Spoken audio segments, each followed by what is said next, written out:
All right, so we're recording. Carrie's setting this up for Facebook Live.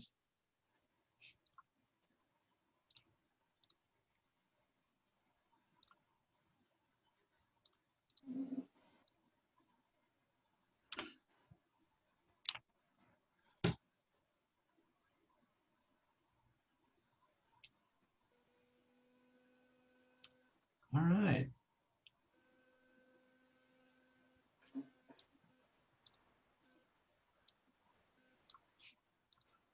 So we're opening up a little bit early here, and I'm just letting everyone know that there is a poll at the bottom of the screen, so they can feel free to participate in that.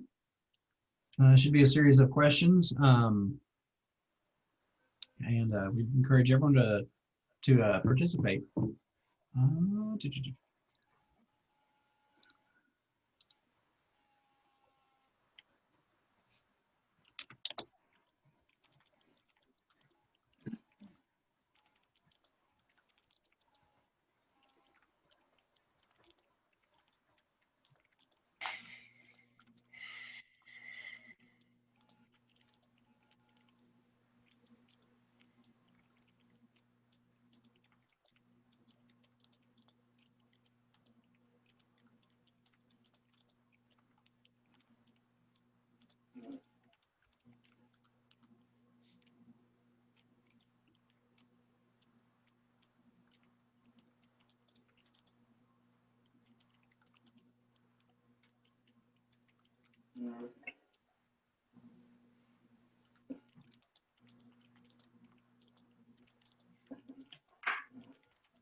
Something that's a little different when you're hosting is it takes away all the user interface, so it moves the chat box and the Q&A box and all these things. So I have to look around for it and remind myself where it is.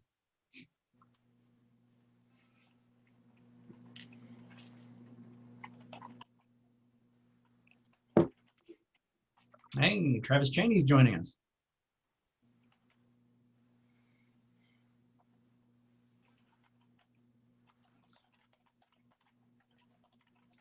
Okay, well, it is 1 o'clock, so I'm just going to go ahead and get started. My name is Nate Weston. I'm a program coordinator with the Beaver Watershed Alliance.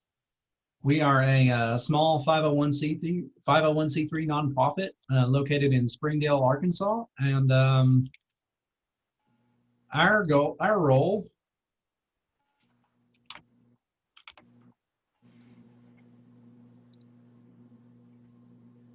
Well, hang on a second because I just closed my PowerPoint presentation.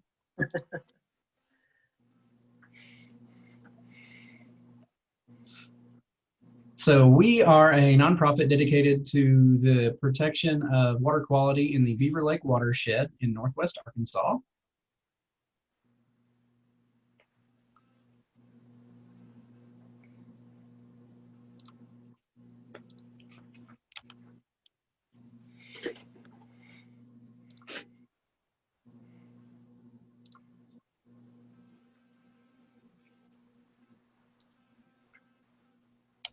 There we go. And our mission statement is to proactively protect, enhance, and sustain the water quality in Beaver Lake and the integrity of its watershed.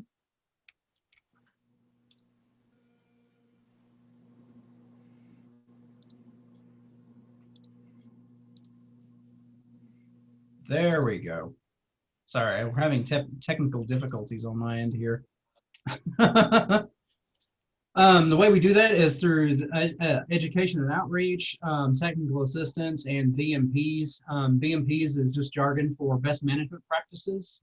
And we also do some scientific monitoring and research, and we'll talk about that a little bit in the future. We're going to keep this primarily to this program, which is a program. It's a pilot program in cooperation with the National Resource Conservation Services. through their conservation innovation grants. And then the goal of this program is to increase the infrastructure for the production of native plant materials in the Northwest Arkansas region through a series of approximately 20 high tunnels.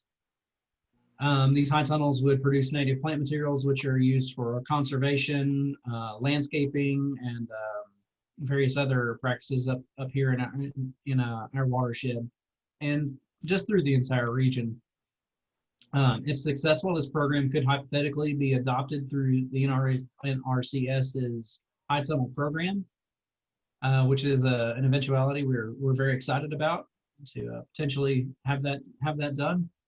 And if successful, that program could hypothetically be adopted nationally. And so places in any other states could also produce native plant materials local to their region through this highly successful program. The NRCS High Tunnel program is currently limited to the production of cut flowers and vegetables. And so that's the reason, the motivating factor of why we're doing this. The Beaver Lake Watershed, our biggest mission is source water protection. Over here on the left side of my screen, you see the outline of our watershed. Again, that's up in Northwest Arkansas. Just west of this map, you would see a metropolitan area of Fayetteville, Springdale, Bentonville, Rogers, and this is the 14th fastest growing region in the entire United States, primarily driven by several growing retail companies, as well as food production companies. One of the biggest issues we're having in this area is land use change, and that land use change due from urbanization and agricultural management tends to cause some changes in the landscape, such as erosion and things like that. Several areas in our watershed have been identified as high priority for managing erosion, such as you see here on the screen.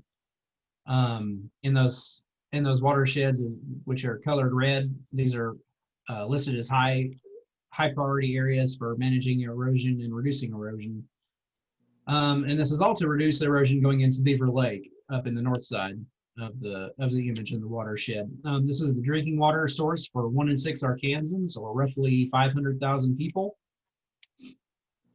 And sediment is the #1 contributor to the reduction of water quality, at least in our region, because it leads to algal blooms and things like that, and loss of wildlife habitat in streams. This is a map of our water utility providers in the area. As you can see, with those blue lines, water is drawn from Beaver Lake, and it gets distributed all throughout the region through these various primary, secondary, and tertiary water providers. Some of the local attendees today might recognize some of the towns in which they live, and might see some of the water utility providers listed there. As you can see, some of the water is drawn from the north side of the lake and goes all the way down to the southwest side of our watershed, as well as some going into Oklahoma. The 2020 population projection for this area is roughly 518,000 residents, and it's expected to grow up to close to 1 million by 2045. We're an extremely rapidly growing region in the United States, and that has its complications and challenges that we face as an organization and with our partners. One of the key ways we help source water protection in our area is through education and outreach. We do things such as what we're doing here through webinars.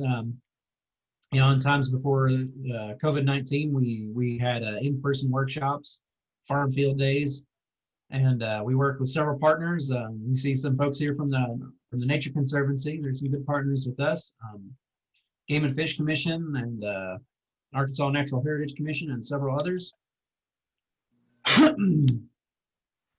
We also work closely with landowners through technical assistance and landowner site assessments. So we routinely go out with landowners and we talk to them about their land management goals, and we help them meet those goals. We make recommendations to them for the implementation of voluntary best management practices, whether it's to promote wildlife habitat, native plant areas, or erosion prevention, stormwater management, and several things like that. Another thing we're heavily looking at is forestry health and forestry management. We work with some partners. We don't have funding for this ourselves, but we do work with some partners with federal grants to implement stream bank restoration projects. This was done, I believe, on the west fork of the White River, a heavily impaired section. And many of y'all might recognize this as Rosgan's Natural Channel Designs. It's pretty heavily featured in a lot of the work we do. Come in and we stabilize the stream, well, our partners and stabilize the stream banks and replenish vegetation after reintroducing an incline to these stream banks. We do some scientific monitoring, such as what we see here. This was a heavily eroded or incised stream bank we see. I think this might have been on the west, on the War Eagle Creek. And this is pretty common in some of our areas. We have very flashy streams up here in the Ozarks, and they can go from a small trickle like we see here to a raging torrent in just one rain event. And this, you know, depending on land management practices and things like that, this can potentially cause a lot of erosion. We've had some of our agricultural producers and ranchers go out and find they've lost 20 feet of stream bank just in overnight. It's pretty shocking. And as you can imagine, some of those landowners are pretty terrified and saddened that the land that's been in their family for generations is suddenly down the river. We do some scientific research.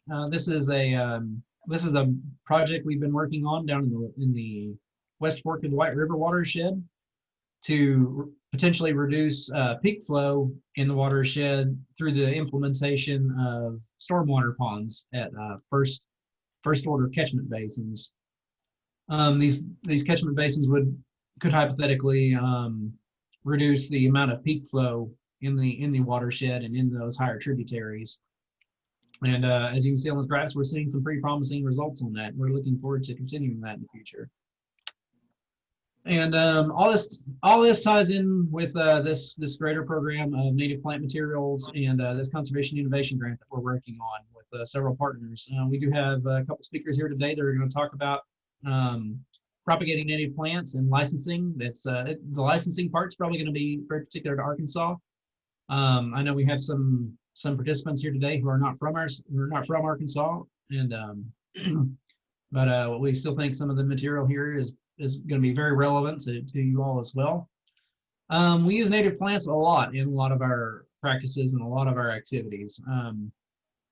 We have a lot of landowners who just want to see wildlife in their yard, and they want to see their gardens and their landscaping more interact and more integrated with the natural landscape and natural resources. And so they like planting things like the button bush like we see up here in the top left, so they can see pollinators, things like that. We have several landowners who do tree plantings in our watershed. We have native seed collections for some of the restoration programs like we saw earlier, where they here are going out and collecting a type of riparian rye for use in their replantings.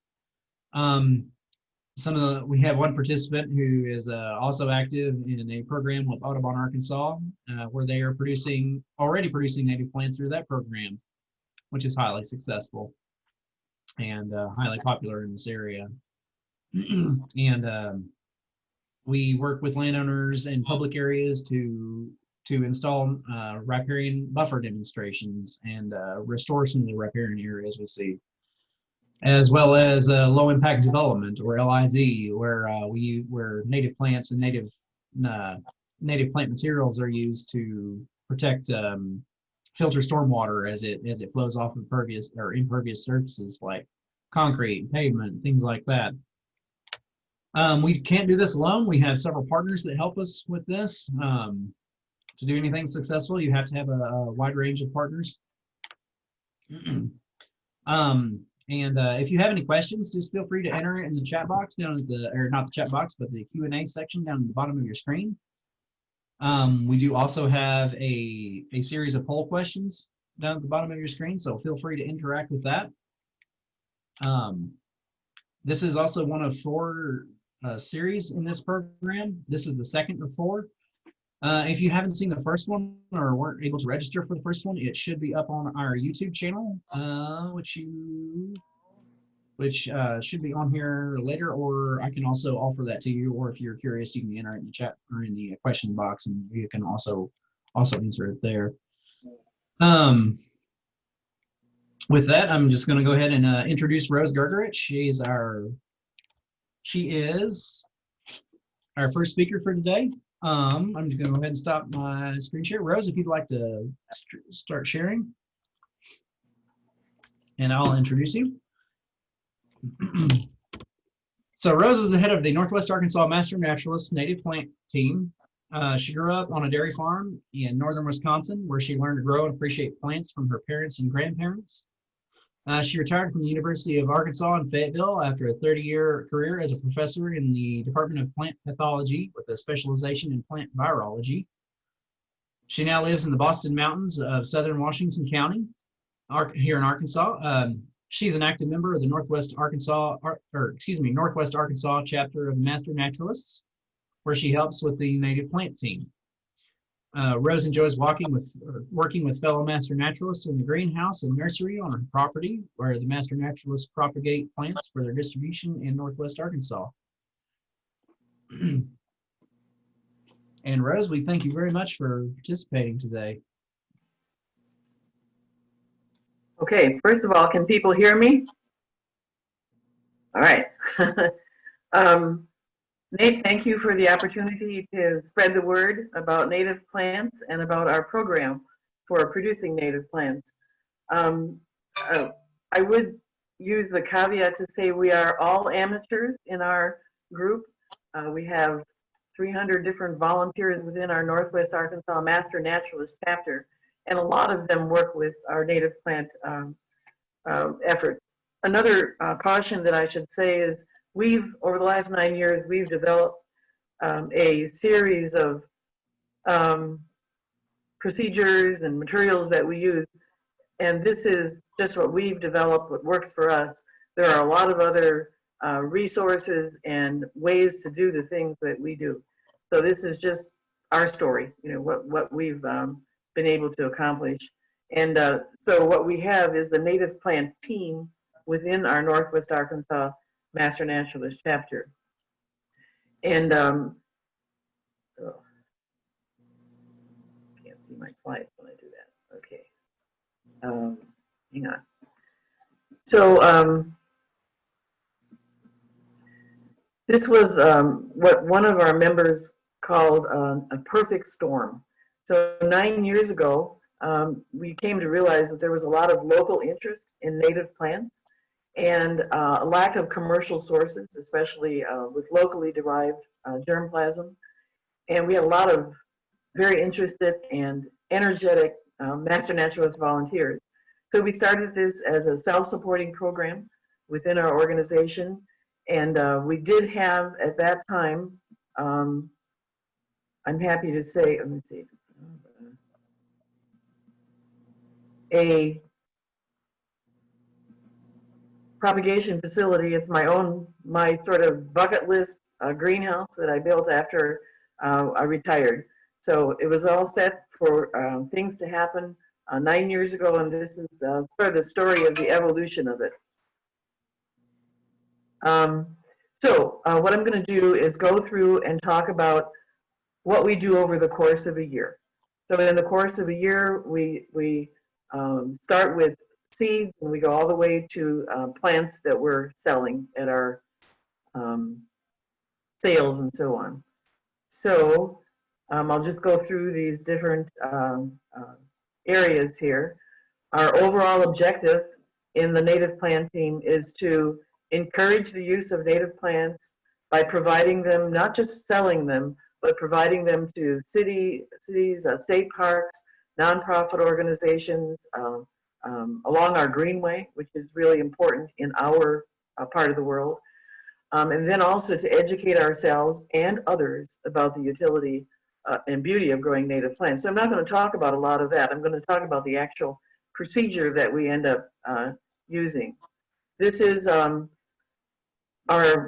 we do our work. This is my hobby greenhouse, which is now turned into a propagation greenhouse for Master Naturalists. And then this is our head house, which is some people would call a garage. We call it our head house now. I don't think it's ever seen a car, actually, now that I think about it. And on this, you can see here our volunteers.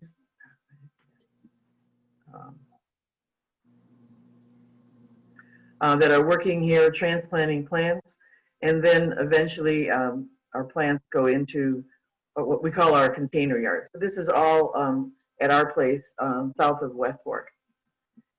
So our goal is to propagate genetically diverse plants that are adapted to our environment and our wildlife, and we do this by using, for the most part, plants that are produced from seed, and seed from locally collected from local plants.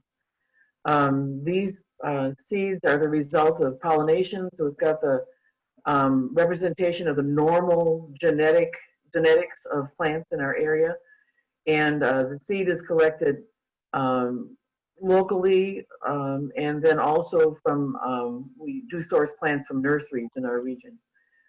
This is the point of using locally derived genetics is it's a selling point for people who are producing native plants. And as people begin to understand the need for that, that will become an even greater selling point.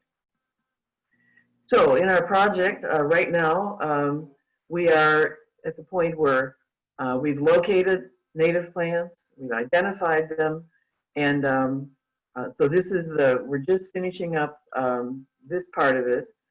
And this shows sort of our Master Naturalist in learning mode.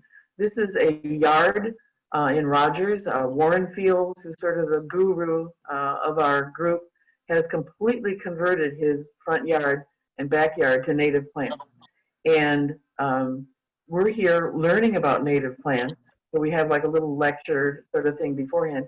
And then we actually go out and Warren talks about the native plants, their uses, and then I'm busy here with my group collecting seed at the same time. So we also collect seed. This is our driveway. And if you walk down our driveway any time of the growing season, you'll see little flags and indications that we're collecting. This is the plant we want to collect from. And what I found is that I can identify a plant when it's flowering, and I can find it. It's very obvious. Once it stops flowering, it gets lost. So we are flagging plants along our highways and along our driveway, and that procedure varies. I mean, in the early days, we're labeling the early phlox. Now we're labeling goldenrod. So, and then that shows us where the plants are and where we should collect. And another important point for collecting seed is identification. And we use various resources and people to make sure that when we're collecting what we call cardinal flower, it is actually cardinal flower, or blue lobelia, or monkey flower, whatever. So, and the best time to do that, of course, is when they're flowering. So we make use of our local taxonomists and so on to make sure that we know what we're collecting. We also, in terms of collecting seeds, we get permission. Now, even though we have planted a lot of plants out at, for instance, Lake Weddington, at the Forest Service Lake Weddington Park, we still ask permission before we go in to collect from those plants or from plants that are in their area there.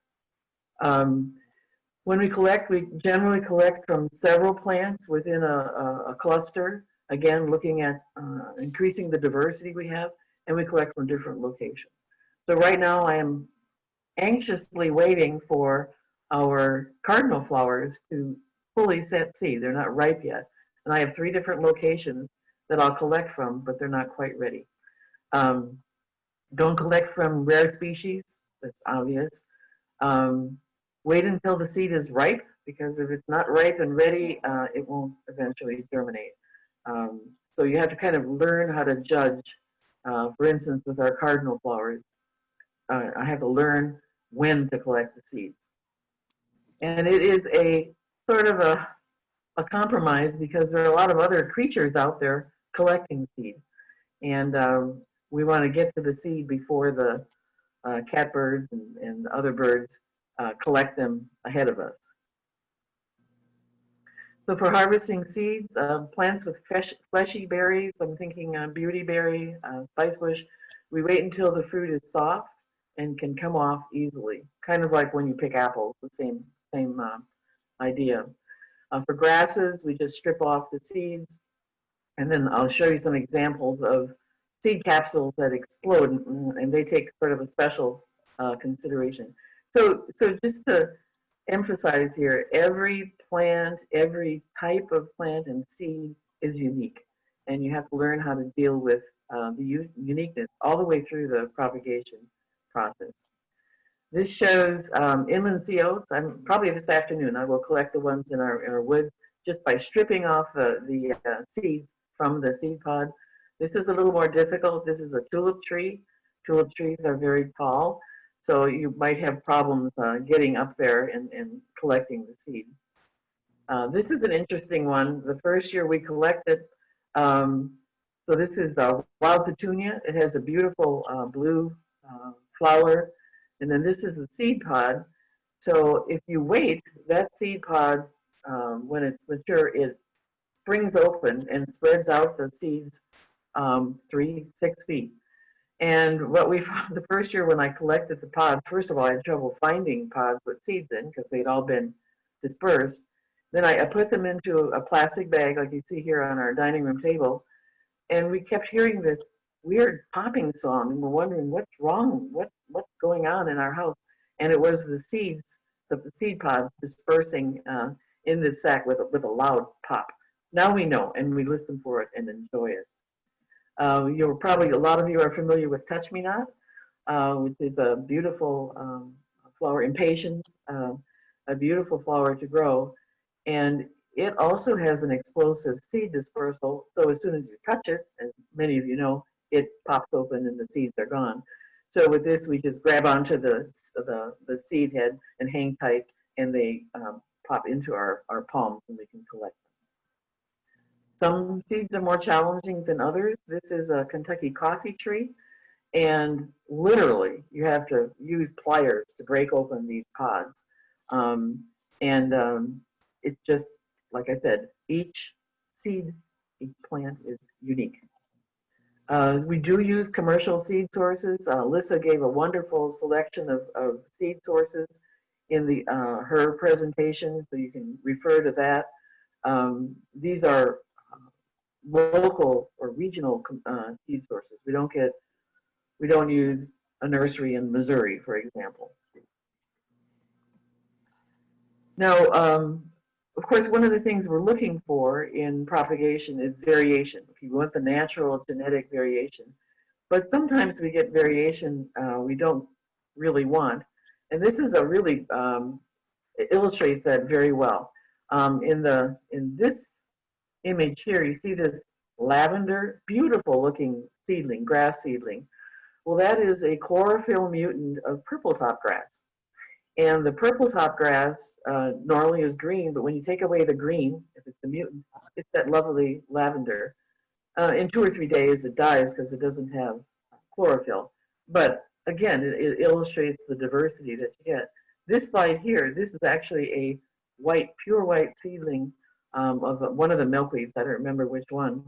And there were like 4 of them in this one flat. And of course, they died after a couple of days too. But it really illustrates the variation that we get in our seed collections. Now, sometimes that variation is not something we want, and we have to look at the seedlings that we're growing and eliminate the ones that we don't want. Now, this is Kentucky coffee tree, and this is what it would look like, a normal seedling here. This one is kind of a bonsai. It grew, I mean, it never got very big. And maybe some horticulturalist would want it, but we certainly wouldn't want to sell it to someone who wanted a big Kentucky coffee tree. So you see the advantages of having genetic diversity, but also that you have to watch out that you're actually not propagating something that people won't want. So for our trees, we actually use tree and shrub seedlings. Most of them we do not grow. The Missouri Department of Conservation has a tree seedling program, and they sell 1 to 2 year old seedlings. We get them bare rooted, and then we plant them out in pots in our nursery for use and sale. And this is a huge operation that they have up there. They talk about like 5,000 pounds of black walnut seeds for them to process and grow the trees. So if you have time, go to their website, which I've got listed in my references at the end of the talk, and just look at the beautiful plants that they have available. But again, grown from seed, natural diversity. Sometimes we can't do this. This is my nemesis. This is yellow honeysuckle. It's a beautiful native, grows in the woods, but one of our native honeysuckles. And I've wanted to grow it for a long time. And for several years I struggled, and I collected the seeds and I worked with them, and so it didn't work. Finally, I called Mary Ann King at Pine Ridge. I said, Mary Ann, how do you propagate yellow honeysuckle? And she said, I used to try to grow them from seed. It doesn't work. I said, okay, I'm good. So now what I did was I went into the woods and layered these in pots.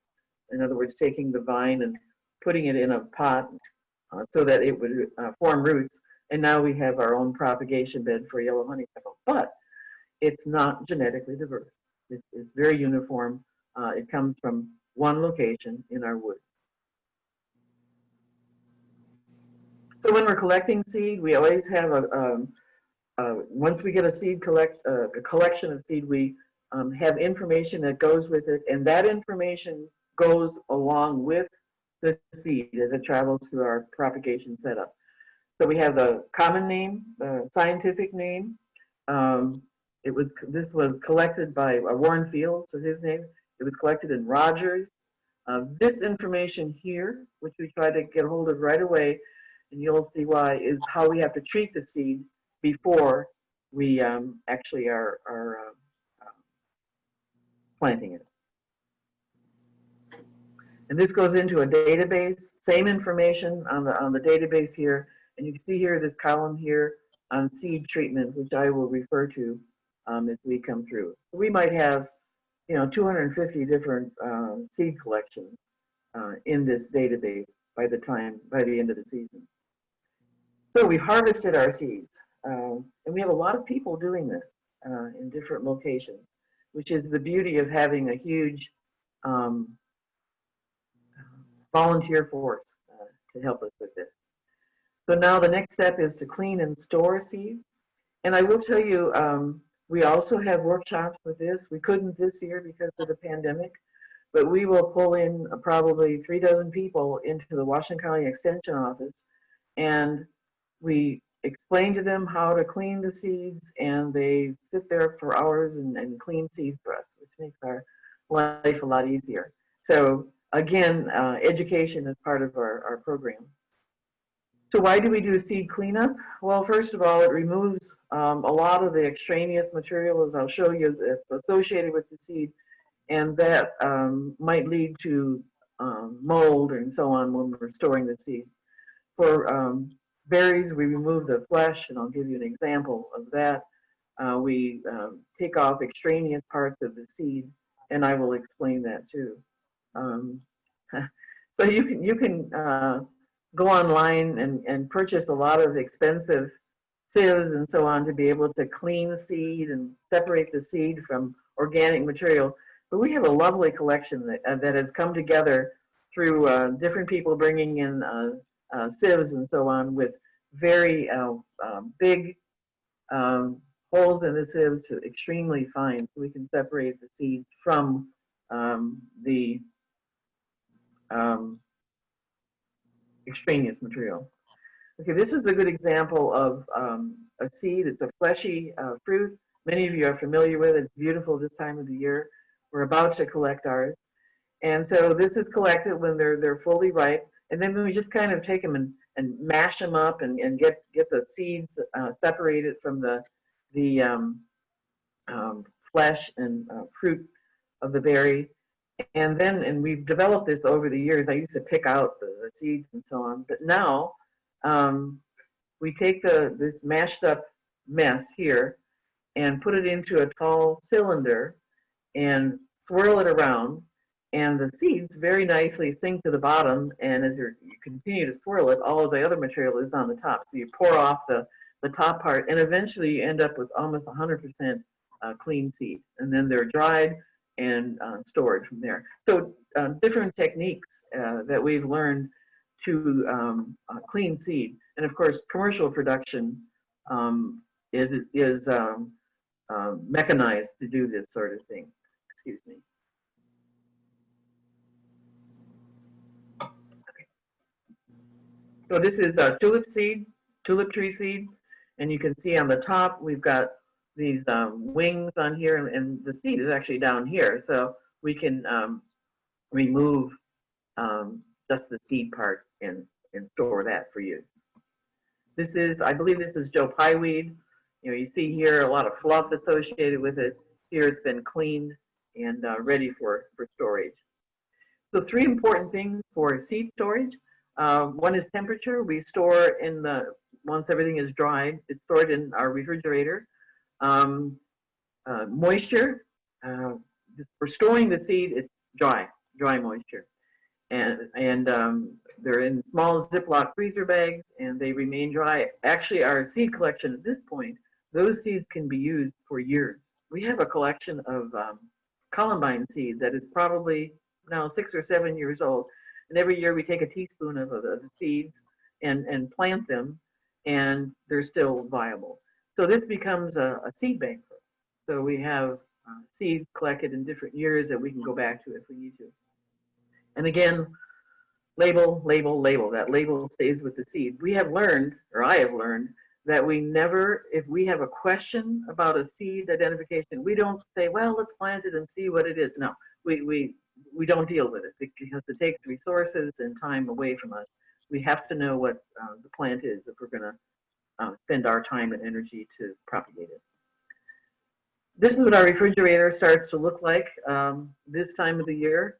So we have our cauliflower and carrots, and then our seed collection here. Ziploc bags, the label goes with the bags, stored cold and dry. Okay, so now we've got them in the refrigerator. One of the things with seeds is that a lot of them are dormant. So they won't, well, let me show you. You have to treat them so that, because they will not germinate unless they go through a winter or whatnot. So they're dormant.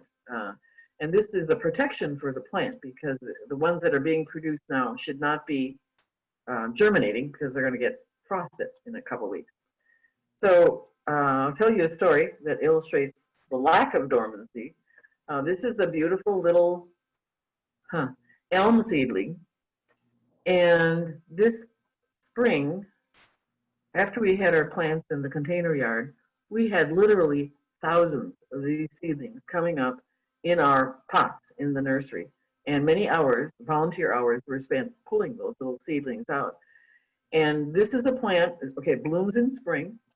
So it's got the full growing season to be able to grow and mature. And immediately after production, they can grow. They can germinate and grow. So these are plants that have no dormancy. So when you're planting your nursery, you might not want to have a elm tree right over your container yard, or you'll end up spending a lot of time pulling out baby elm seedlings. No dormancy in that case. But about 2/3 of our plants do require some sort of treatment. A lot of the grasses don't, but about 2/3 of them do. So then the question is, what sort of treatments do growers use to overcome that dormancy, and more importantly, to get consistent germination? So they germinate when you plant them, so it's not germinating over the next 3 or 4 months. So what treatments are needed? And there is a beautiful website. And I've got the reference at the end. It's the Lake to Prairie Wild Ones website. And on that website, it has a whole laundry list of native plants and the treatments that are needed to get them to germinate.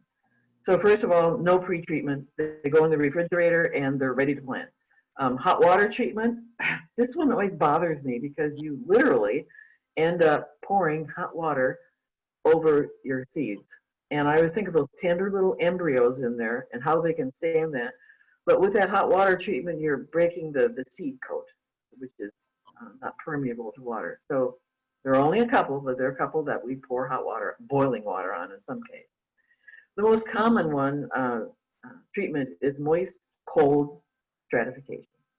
And that stratification is just mimicking winter. So a lot of these plants go through winter and then they can germinate. So this treatment mimics what seeds would naturally go through. And you can actually, as I said, this is what we do. You can actually plant seeds out in the fall and they'll go through a winter and most of them will stratify and germinate. But this is the way we do it. So let me just explain that. And again, here's with the caveat that this is what we use to stratify our seeds. There are a lot of recipes out there, and a lot of them work really well. But this is the one that we've come up with, and that is we use a combination of sphagnum peat moss, and it's milled, so it's in small pieces, and it's moistened, not wet, just moistened. And then that's combined in a 1-to-1 mixture with sand, and it's not ocean sand, it's sand that's pretty inert. And we buy it and we bake it. So I put it in a big pan and put it in the oven and bake it at 300 degrees for 2 or 3 hours. Kills everything in it, and then it's ready for our to be used in our seed stratification. So this is the moistened peat moss. Again, you shouldn't be able, if you squeeze it, no water should really come dripping out of it. So it's moist, but not wet. And early on, we had some that was too wet, and that encourages mold and rot. I will say that one of the reasons we've gone to the sphagnum peat moss, and this is sphagnum peat moss, it's just one of the possibilities, but sphagnum peat moss has antibacterial and antifungal properties, so it helps to reduce the possibility of molding and rot. And with this mixture, we rarely get any molding or rotting in our stratification mixes. So this is the sand. It also is moistened and it's been well baked. So this is our dining room table, repurposed here, and you can see the tray of moist peat moss. Here's our sand, and then we've got seeds, our label, of course, and then we make a mixture, generally 3 to 4 times the volume of the seed with this mixture of peat and moist peat and moist sand. So, and that, so like I said, about 2/3 of our seedlings actually go through stratification. Unfortunately, for scheduling purposes, they have different times that are recommended for stratification.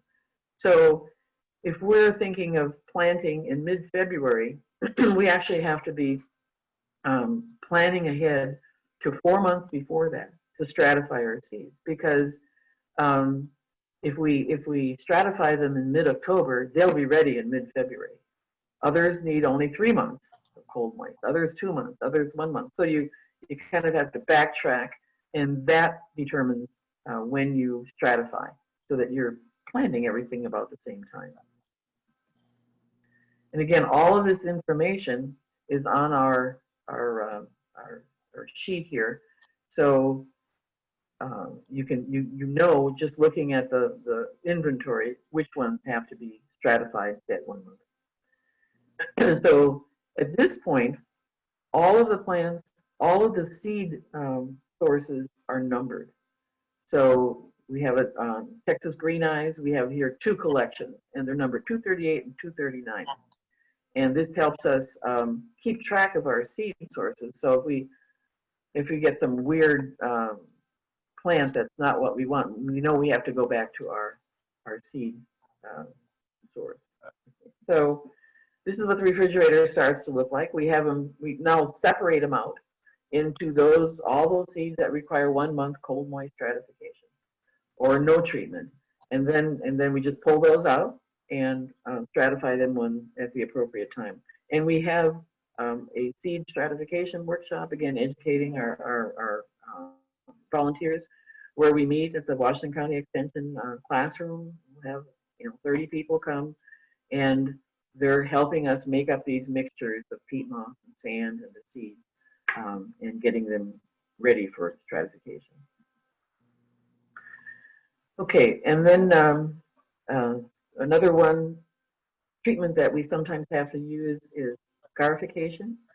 And this is really abrading the seed coat of these seeds is impermeable to water. So what we're doing is we're breaking the seed coat so that water can get in and germination can occur. So back to our recalcitrant Kentucky coffee tree seed. This seed is impermeable and it won't grow if you plant it as it is. Eventually it will, but it'll take a long time. And here we're teaching people how to break that seed coat. So this is just a file, and they're rubbing it on there. But some of our master naturalists are very creative, and they decided that the best way to break that seed coat was just to take it on the concrete and or the cement and brush it against there. And they were very successful in not messing with a file or anything.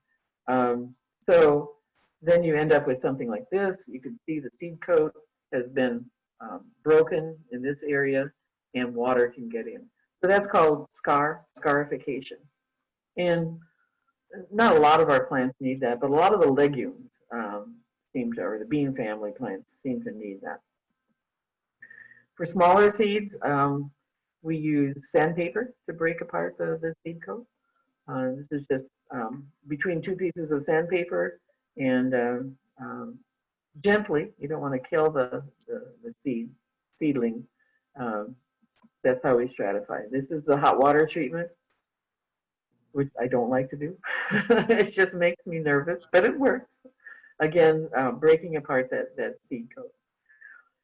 Some seeds need light to break dormancy and germinate. And a good example of this are lobelias, tiny little seeds. So when we plant these, we do not cover them. We just sprinkle them over the surface of the pot, of the soil, and then we bottom water so that we're not disturbing those seeds, and we get good germination. If we planted them deep or covered them up, they wouldn't get the light that they need to germinate. So again, each seed is unique and requires different things. And just in case you think it's fairly straightforward, there's actually some seeds that require different treatments, the same seed. So here's our blue wild indigo, beautiful plant. Scientific name, collected by Ken Leonard at the Botanic Gardens of the Ozark back in 2017. So with this seed, scarify it with sandpaper. Okay, so we're breaking the seed coat. And then you cold moist stratify it for 10 days. And then you inoculate it with the appropriate rhizobium and plant it. I'm not going to talk about rhizobium, but the legumes that we plant, a lot of them do much better if they have rhizobium inoculum applied. And that's just the nitrogen fixing bacteria that allows the plant to take nitrogen from the air and fix that nitrogen for the use of the plant. So again, another seed treatment. Probably we have a dozen seed lots that we use that way. And you can purchase that rhizobium commercially. So another example here is shrubby St. John's wort, beautiful little shrub with golden blooms on it. And that one, you put it into the stratification mixture, you leave it for a month at room temperature, and then you throw it into the refrigerator for 3 months. So again, each seed is unique, and you have to be aware of the special needs for these seeds. Okay, now we've got them. They're processed, ready to plant, and we're going to do planting and transplanting. finally, we're getting to the stage where we're going to grow some plants. So in preparing to plant, we have the seeds, and they're treated as necessary, and we have our pots. Now, we have a, a program within Master Naturalists. We are determined that we're going to recycle pots as much as we can, because those pots, thousands, tens of thousands of them, would go into our trash stream here. But if we can recycle them, and they're perfectly good pots, but they're dirty. So we have a process that we use to clean those pots before we use them. And then also in terms of pots, we have different size pots for different applications, and I'll point some of those out. So this is how we started out in a little tub with some 10% bleach, and we would put our pots in there for 30 minutes, and we'd have, maybe go through 3 or 4 tubs, and we'd have clean, disinfected pots that we can use. Of course, after they're bleached, they're rinsed really well and dried. Now we use 3 100-gallon stock tanks that we fill with 10% bleach, and that allows us to process a lot of pots.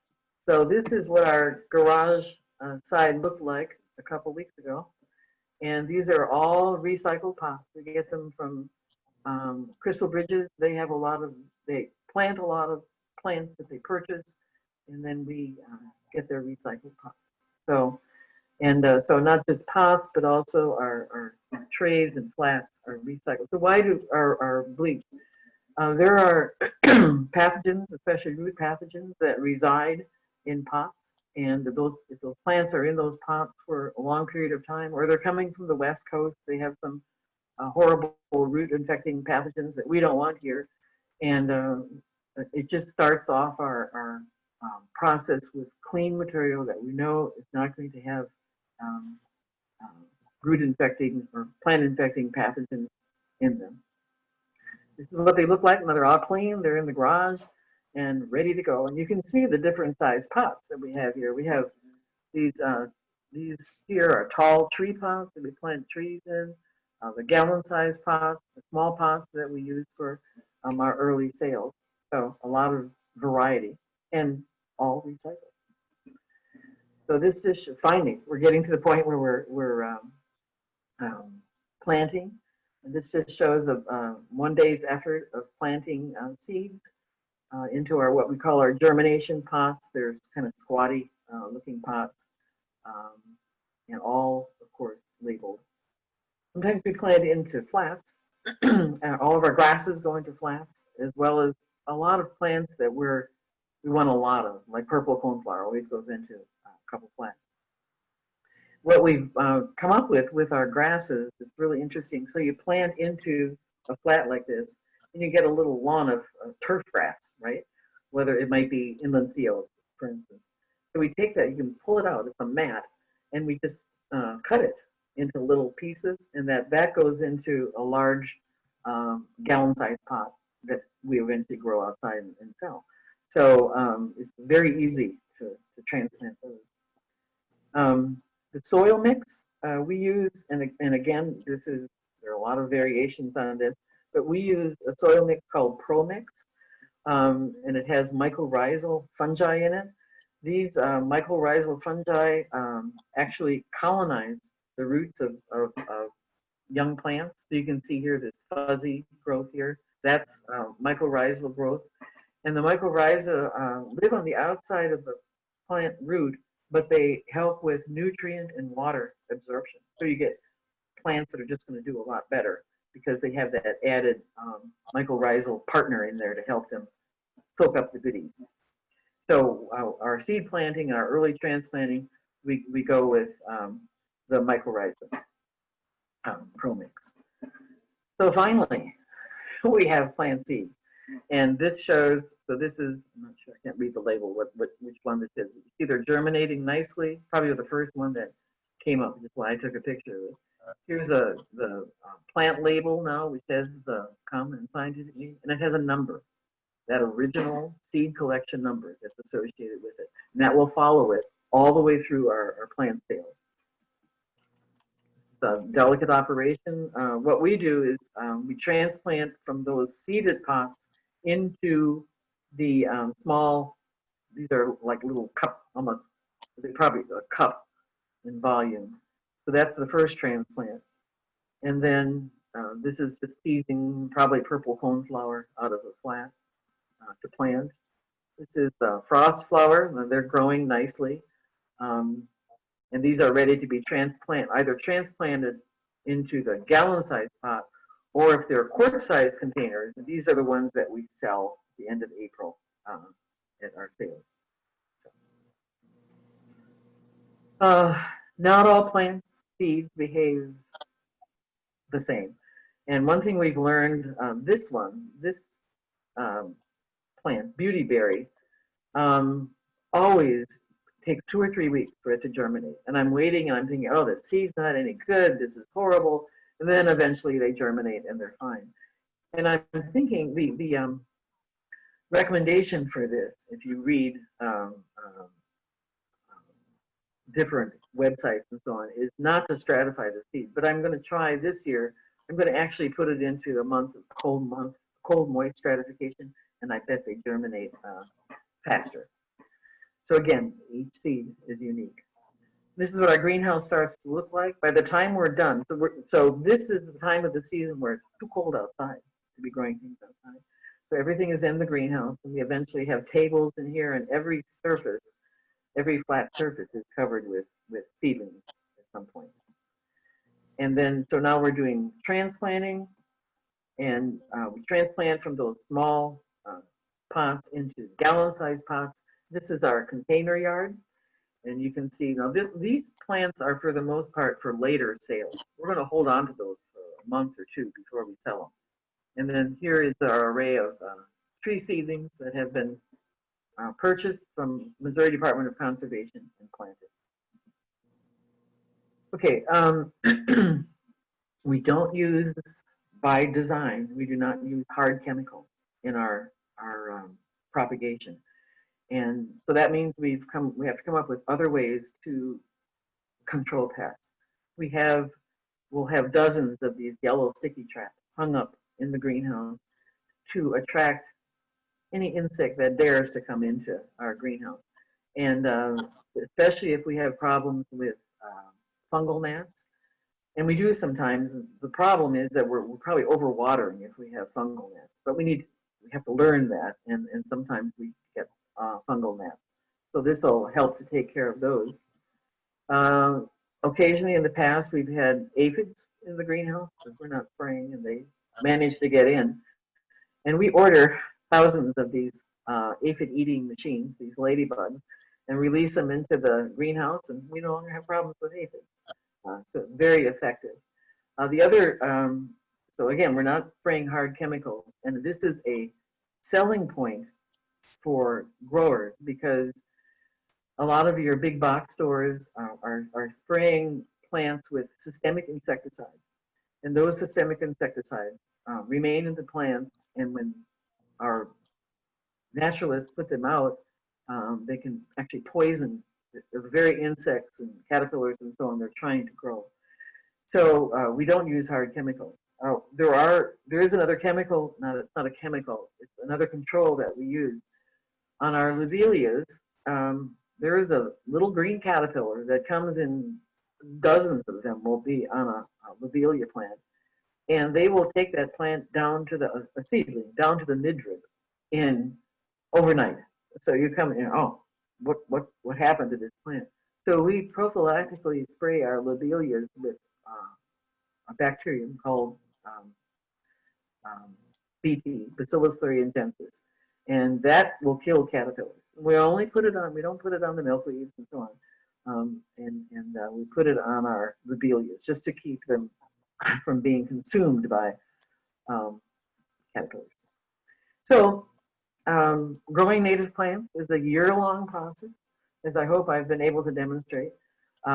Everything from what we're doing now, seed collection, to what we'll be doing next spring, where we're transplanting seedlings.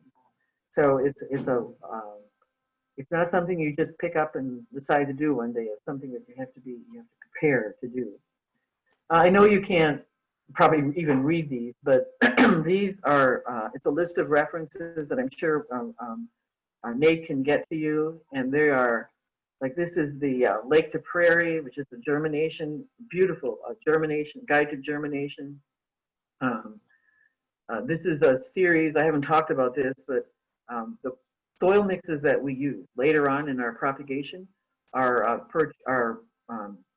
made for us, and this gives recipes for those soil mixes that we have made up. These are just different propagation sites. One that Alyssa didn't mention the other day, but this is Beautyberry here. This is the Atlas of Vascular Plants. And, oh, that's a beautiful book. I remember when I ordered it, I thought, oh, it's going to have lovely pictures in it. That's the only picture in the book. The book consists of thousands of maps of Arkansas with distribution indicated for that particular plant. So this is beautyberry distribution in Arkansas. And you can do this for all of the plants, the native plants that are found in our area. It's a very useful book when we're trying to decide whether we should be growing a plant for our region. So that's our perfect storm, and what we've done in what we've come up with for producing native plants for our needs. And I would welcome any comments or questions that people have. Well, thanks very much, Rose, for that wonderful amount of information. We have quite a few questions that have come in. I'm gonna answer a few of these, and Rose, if when we're done, I'm gonna hand it over to Paul, and if you would, just feel free to answer some of these questions in the Q&A box as well. You could definitely answer. I answered the ones I could, but some of these you would definitely know a lot more than I would.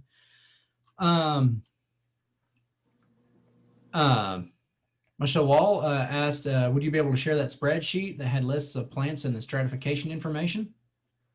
It's on the Wild Ones website. So it's one of the references at the end.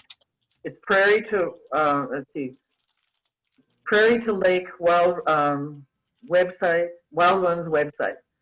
So if you type that in and then go to the seed germination section on their website. It's a wonderful resource. I print it off and then it gets all ragged and dog-eared, so I print off another copy of it for myself because we use it. We use it all the time. I've got it on the dining room table now with my seed collection. Okay. And Carolyn Tedford is asking, what size is your greenhouse and where did you purchase your flats and smaller pot? Or excuse me. Sorry, that jumped. What size is your greenhouse and where did you purchase your greenhouse or high tunnel? Well, the joke in our group is that we should have another greenhouse because ours is only 18 by 24 feet. So it's a small greenhouse. It wasn't originally planned for this purpose, but we produce thousands of plants with the greenhouse. So that's the size of the greenhouse, and then we have the container yard outside. And what was the other question? Let's see. What is a good source to find out the seed management requirements? The seed, I'm not sure I understand. Seed management requirements. I'm thinking the seed germination techniques and stratification protocols and things like that. Okay. Well, certainly that Lake to Prairie Wild Ones website is a good source. But I like to use, this is just my favorite, there's so many out there, the Ladybird Johnson website. So if you type in Beautyberry and follow it with Ladybird, you'll come up with the Ladybird Johnson website and a description of that particular plant and pictures and information about where it's located, but also information on seed collection and seed stratification if needed and so on. It's a great, it's not comprehensive. You can't find everything there, but you can find a lot of information on that. All right. Well, Rose, thank you very much. I'm going to go ahead and get Paul started. Paul, Paul, if you're ready to go ahead and share your screen. Right. And Rose, there's several questions in the Q&A. If you're able to answer those, that'd be greatly appreciated. A lot of those I can't answer. All right. So Paul Shell is the Plant Inspection and Quarantine Program Manager with the Arkansas Department of Agriculture, and he's been with the agency for 31 years. His duties include working with nursery and landscape licensing, quarantines, invasive species surveys, plant product export documentation, that's a mouthful, and fielding general science-oriented inquiries. He's also designed and maintains the butterfly garden and pollinator garden on the agency grounds in Little Rock. Paul has a biology degree from Hendrix College and worked with nurseries and co-owned a landscape company before joining the ADA. He's pretty good with natives, ornamentals, and vegetable gardening, as well as pests and diseases of plants. While not working, he likes to build stone terraces on his steep yard, growing many native plants, Japanese maples, and vegetable gardens. He enjoys the diverse environments in Arkansas, but he says he doesn't get out nearly as much as he would like. And as a UCA graduate, I'd have to say, I don't know about anyone who graduates from Hendrix. They're suspicious. All right. Paul, you're good to go. Thank you very much Very again good. for participating. Yes. Thanks, Nate. And thanks, Rose. That was excellent. I got a lot of good info from that. Appreciate it. And thanks for everybody tuning in. This is great. I'm so excited about this group. And I appreciate the introduction that you gave, Nate, about all the projects you have running. As Nate said, Northwest Arkansas is booming and population increasing and pretty phenomenal. And along with that population increase and land use increase, there are certain challenges that accompany that. Those would include loss of natural areas, erosion, pollution, excess nutrients entering the watersheds. With disturbance, you're going to get a lot of establishment of invasive species moving into those disturbances. There could be loss of genetic diversity of your native plants, and all these are challenges can affect the wild lands, prairies, creeks, rivers, and eventually your water supply. So having a ready supply of native plants will help construction, reclamation projects, landscapers, landowners furnish their properties with plants that will benefit the natural environment as well as beautify the outdoor living spaces for these people. So I am with the Arkansas Department of Agriculture, and we do license people who grow plants and sell plants. Is my screen on, Nate? My PowerPoint, is that on yet? I just see a big image of myself. Yeah, it looks like you'll still need to share your screen. I'm sorry, I was working with having some technical difficulties with Rose. Okay. Well. Okay, I'm looking for share screen. Should be up at the bottom of your screen.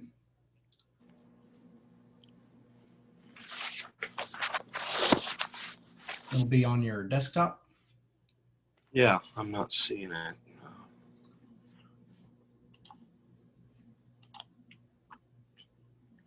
Maybe slideshow? That'll work. You're not seeing anything yet, though. I'm not seeing anything on your desktop. Yeah.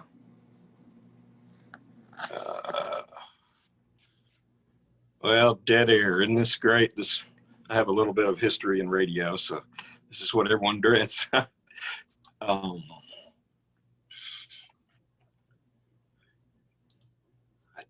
I had the share screen. earlier. Share.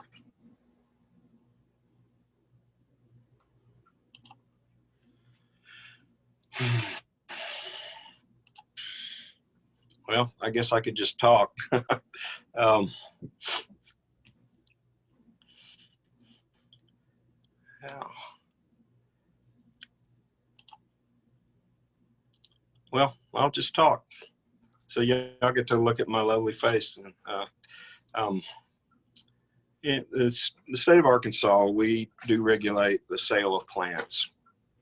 And the reason for this is there are certain pests and diseases that are commonly spread through nursery stock and grass sod. And we are doing our best to prevent these from spreading and being released into the natural environment.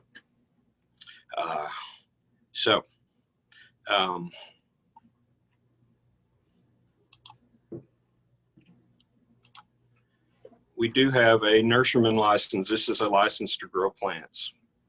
And these pretty much we're just regulating the sale of woody plants. So if someone is exclusively growing perennial plants, annual plants, ferns, non-woody herbaceous plants, they will not need a license from us unless they're shipping them out of state. We have in the nurseryman category, we do have a limited nurseryman license. This is pretty strict. It's for hobbyists mainly. This is 500 square feet of nursery growing area, no reselling of plants that others have grown, no wholesaling of plants, and no landscaping. All those things are allowed with a regular nurseryman license, but not in the case of a limited license.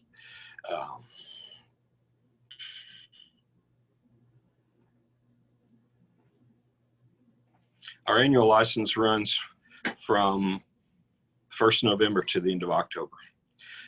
This license is only needed when you are ready to start selling plants. So if you're starting your plants now, but you're not going to be looking at selling for a year, then don't worry about getting the license until you're ready to sell. But our new season will begin November 1. I will, in the chat section, I'll have to type in the license application, which is available on our website. You can print off a license and fill it out, or you can send it in with a check or money order. The license fees, the limited license is $75 a year. The regular licenses run from $150 to $600 a year. Probably for the folks in this group, you're going to be looking at either a limited license or a level 1 at $150. Level 1 license is 3 acres of plants, so that's considerable amount up to that, and then the other levels go up from there. But the limited license, once again, is 500 square feet of nursery stock,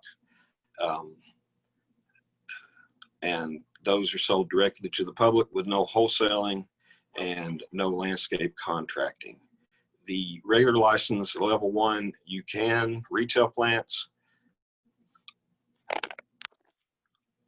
And let's see if I can.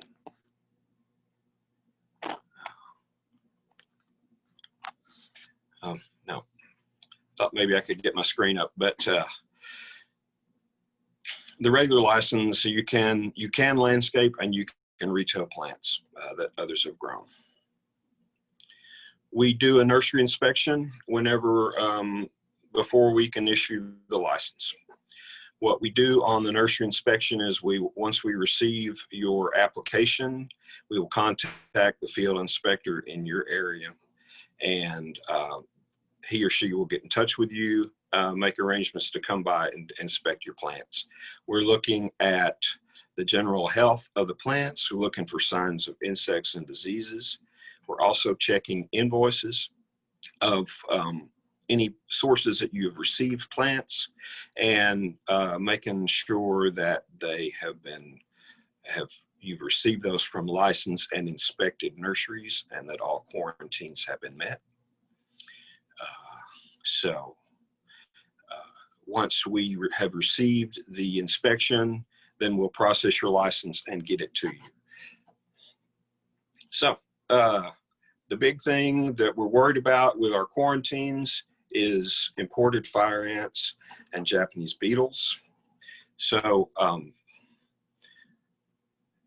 you don't really have fire ants up in your part of the state very much. They are limited by cold winters, but fire ants can move in nursery stock with soil and grass sod. So the quarantine, there's a USDA federal quarantine that covers most of the Southeast United States, and it is in place to prevent you from getting fire ants.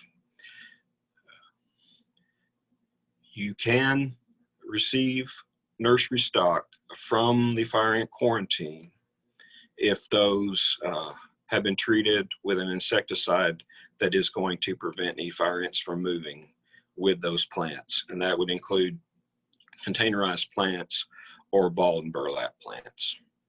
If these plants coming from the fire ant quarantine are bare root, then there's going to be no fire ants moving with that.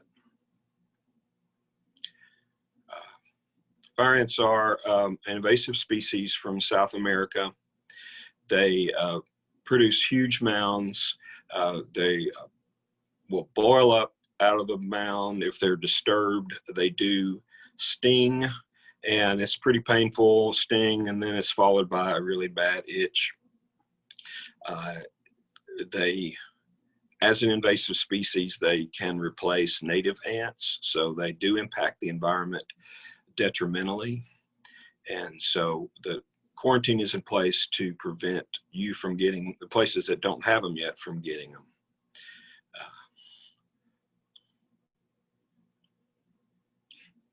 Fire ants will move on their own.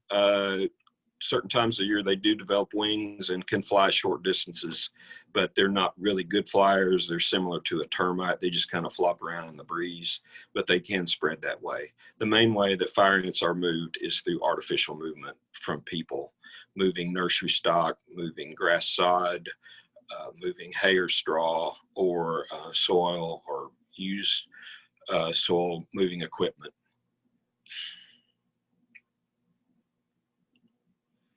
A lot of people that are not familiar with fire ants confuse them with a velvet ant, which is a very large ant-like creature that you're going to see on the ground.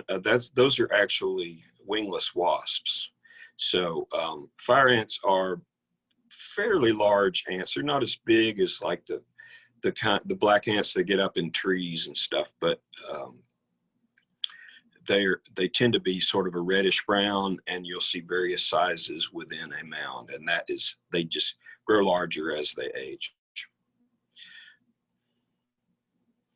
Pretty much most of the entire Southeast United States is under the fire ant quarantine. In Arkansas, roughly the line is roughly I-40 and south.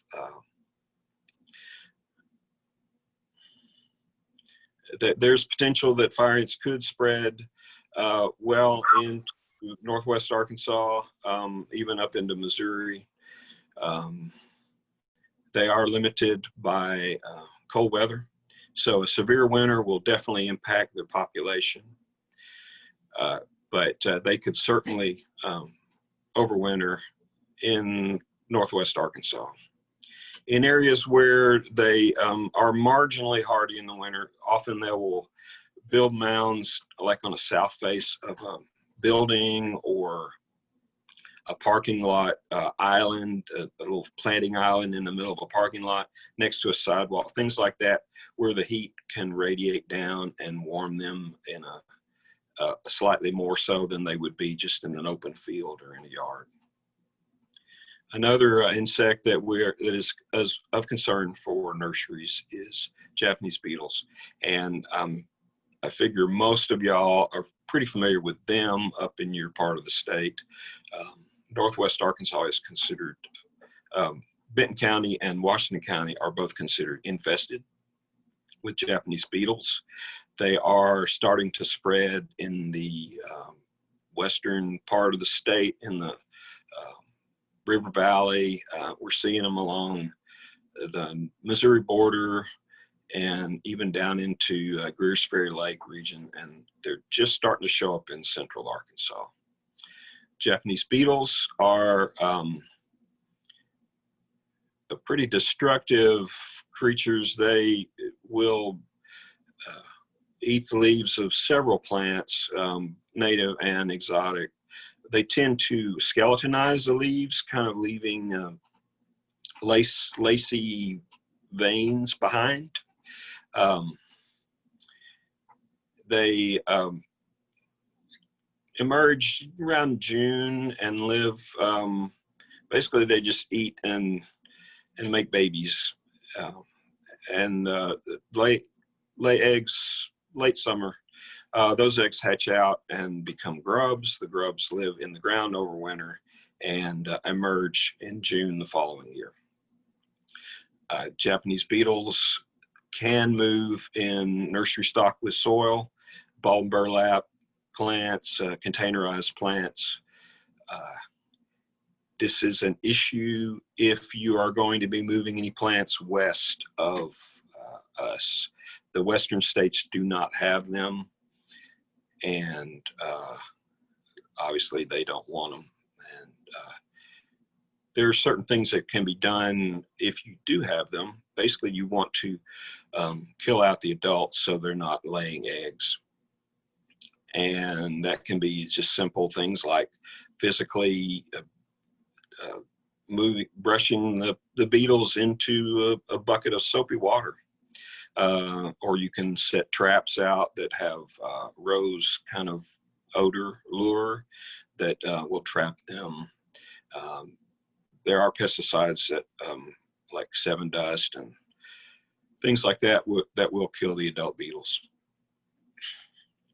And there are also products that will kill the grubs, organic and conventional pesticides.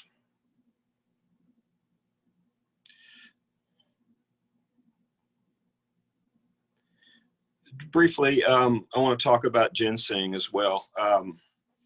Ginseng is a regulated plant because it potentially can be over-harvested. Ginseng does grow wild in our rich forests, often north-faced forests, and it can legally be harvested on private land between September 1 and December 1.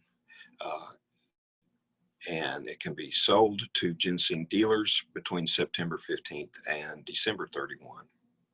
Some people, we do have a ginseng nursery license that may be of interest to folks.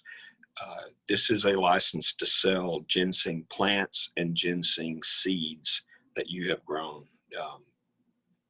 That would be obtaining seeds from a ginseng seed dealer and planting those, and then you can sell those. So those do not fall under the regulations of wild ginseng, because wild ginseng is protected, like I said. So that may be one thing to think about when you're thinking about growing nursery stock. You might want to think about a ginseng dealer license, ginseng nursery license. This is a $25 a year fee for this.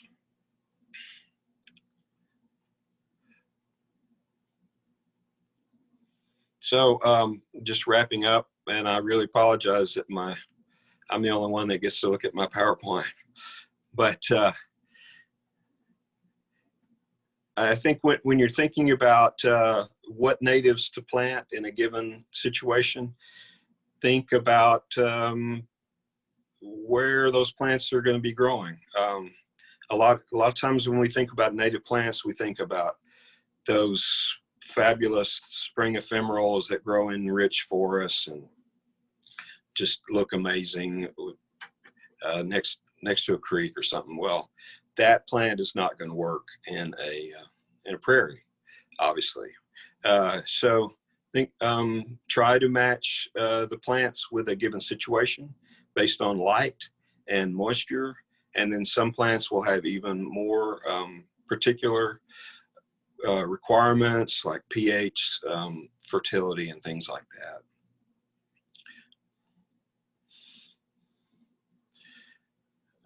As I believe Rose said,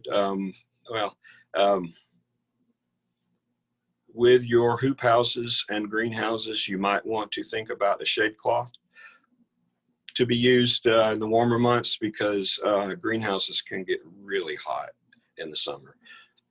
So having a little shade cloth on there may be something that you could apply during the growing season, during the warmer months.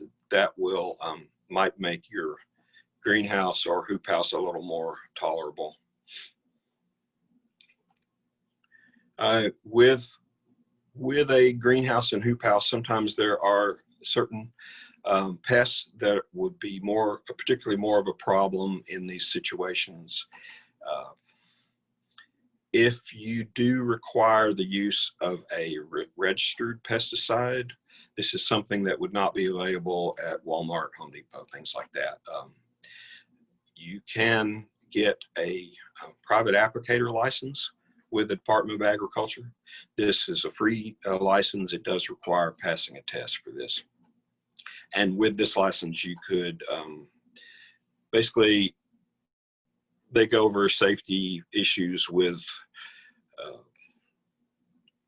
pesticide use, which is pretty important, and really everybody can benefit from learning about how to follow the safety directions and personal protection and things like that. And with this license, you would have access to restricted use pesticides, which are those pesticides that are not available to the general public.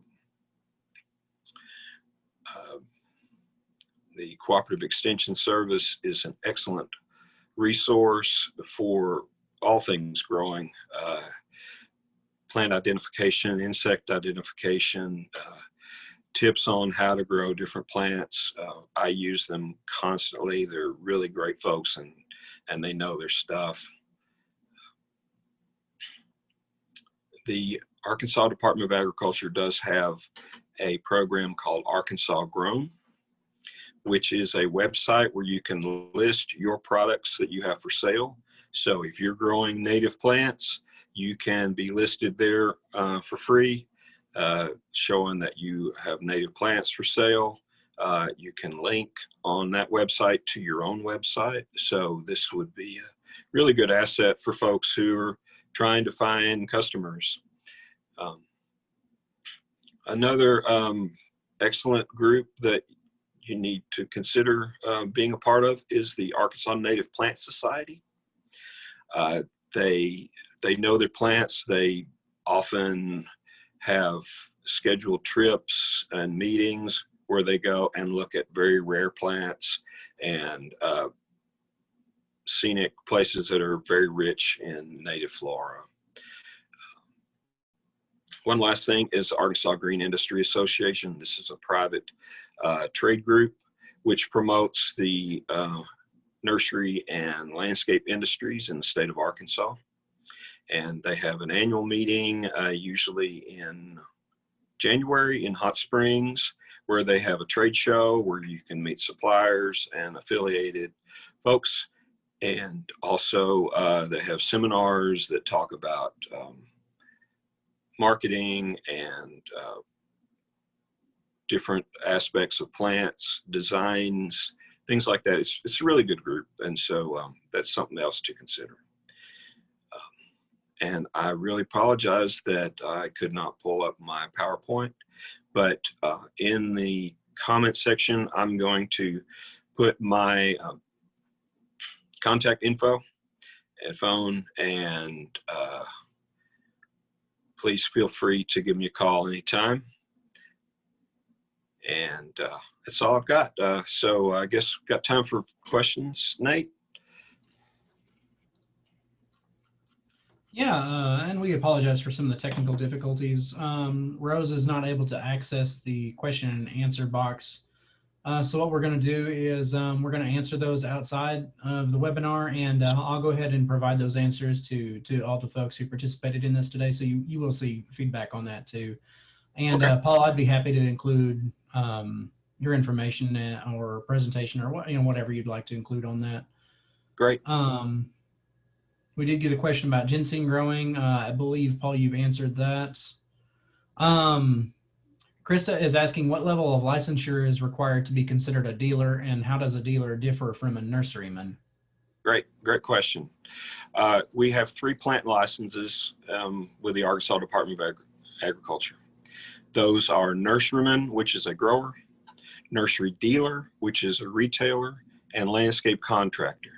Now, only one license is needed, and that's going to be the one that best reflects your plant sales business. So if you're primarily just retailing plants, then that's going to be a dealer. But with that dealer license, you can propagate your own plants and you can landscape. And with nurseryman or nursery person would probably be a little better, but I didn't make up the names. So nurseryman, that's a grower. But with the standard license, you can retail and you can landscape with this license. The exception is the limited license, the $75 a year license. No landscaping, no retailing, no wholesaling, and only 500 square feet or less of your growing space for the limited license. Ginseng, the only license you would need is if you are wanting to sell plants or sell ginseng seeds. If you are just growing ginseng on your property to someday sell the roots, then you would not need any license at all on that. There's a process called wild simulated ginseng, which is basically where you would acquire seeds. They're available on Amazon, eBay. They need to be from a ginseng nursery. You cannot move wild ginseng seeds to another place. Any wild ginseng seeds need to be planted on site. But with wild simulated process, you would acquire ginseng seeds from a ginseng seed dealer and plant those on your property or on property that it would be suitable for ginseng. So basically rich, dense forest, north face would be ideal. East face, sometimes you can do pretty well, but it needs a pretty dense canopy and it needs fairly rich soil. Slightly neutral or slightly alkaline is probably best for ginseng. And then you would just treat it like wild ginseng. You would not irrigate and fertilize, pest control, anything like that.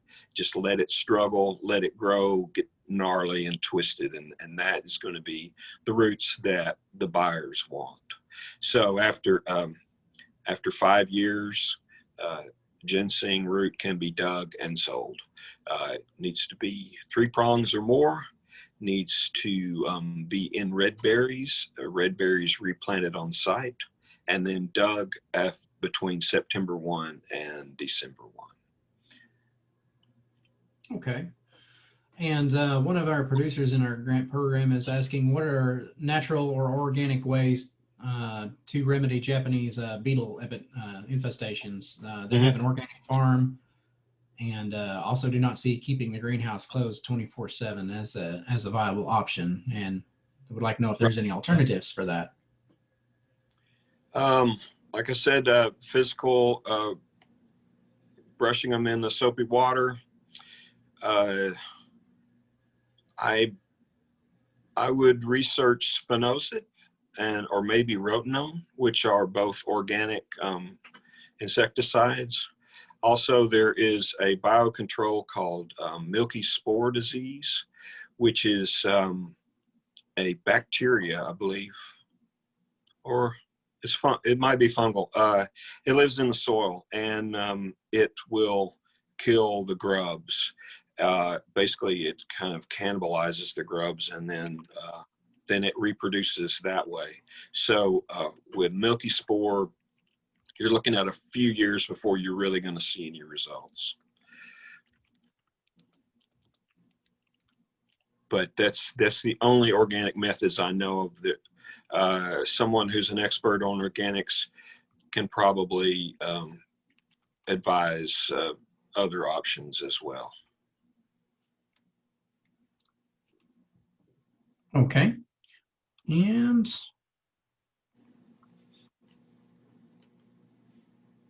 Paul, I believe that's it. Several other questions have been asked, and like I said, we're gonna get with some of these questions and get answers for them, and then send them up in a follow-up email. That will probably take a few days.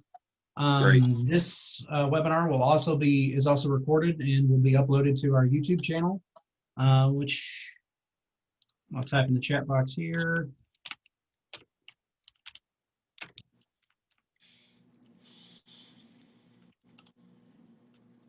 It is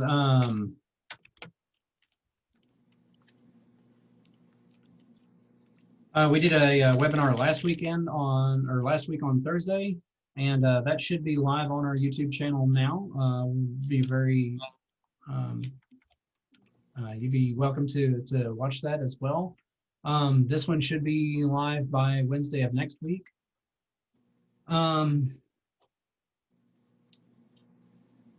You should receive an email follow up with this 3 days after this. It should also have a link for reviewing this through Zoom on their on-demand feature. You can access it through that, as well as the YouTube channel when we get it uploaded. Again, it should take about by Wednesday of next week. Paul and Rose, thank you both very much for attending. Thanks. It's been my pleasure. And once again, I apologize for some of the technical difficulties that we've had today. Oh, it's coming from me. Rose temporarily lost her internet connection and can't seem to access all the features right now. Yeah, actually, it was my computer just gave up. It wasn't the internet. I don't know what went wrong. Thankfully, it happened after my presentation. Oh. Okay. And for folks who live in the Beaver Lake Watershed, if you receive our newsletter, you're probably going to be qualified to participate in this program if you're interested. If you would, if you're interested in applying, just let me know. Send me an email, nate@beaverwatershedalliance.org. And we do have 2 more sessions after this. I'm crossing my fingers, hoping we don't have technical issues with those. The first is going to be, let me go to my slide here.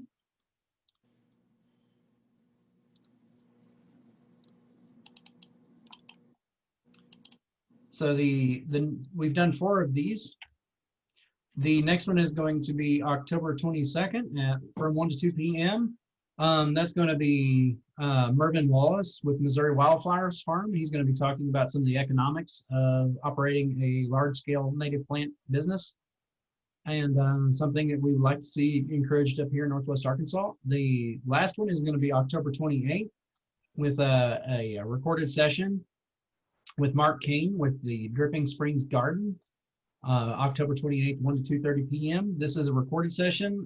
We were intending to have a field trip some time ago, but with the pandemic, we had to put a halt to that. So we went out and we took a very detailed recording session. We're still trying to get Mark to potentially make an appearance and answer any questions that everyone might have. But right now, it's kind of a watch party.